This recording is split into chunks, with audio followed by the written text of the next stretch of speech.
இந்த வாக்கு எண்ணிக்கை மையங்களில் செய்தி சேகரிக்க இந்திய தேர்தல் ஆணையத்தால் ஒரு அடையாள அட்டை வழங்கப்பட்டுள்ளது. இது மாவட்ட ஆட்சித்தலைவர், அதாவது டிஸ்ட்ரிக்ட் எலெக்ஷன் ஆபிசர் வழியா இது வழங்கப்பட்டிருக்கும். இவ்வாறு வழங்கப்படும்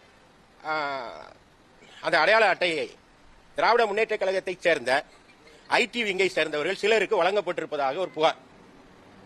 அதுக்கு ஆதாரமா வச்சிருக்கோம்.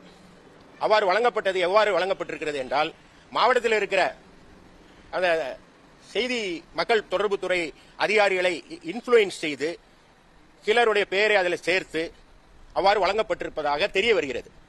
இதை அவ்வாறு வழங்கப்பட்டிருப்பது யாருக்கு வழங்கப்பட்டிருக்கிறது அப்படிங்கறதெல்லாம் தேர்தல் ஆணையம் உடனடியாக அதை பார்த்து, ஏன்னா அந்த சீக்கிரசி அண்ட் அந்த தேர்தல் நேர்மையாகவும் வெளிப்படைத்தன்மையாகவும் இருக்கணுங்கிறது தான் பத்திரிகையாளர்கள் அங்கு அனுப்புறோம். பத்திரிகையாளர் என்ற போர்வையில் இந்த சான்றிதழை பெற்று, அடையாள அட்டையை பெற்று தேர்தல் வாக்கு எண்ணிக்கை மையங்களில் திராவிட முன்னேற்ற கழகத்தினர் தவறாக நுழைய முற்பட்டிருக்கிறார்கள். அது தேர்தல் விதிமுறைகளுக்கு எதிரானது.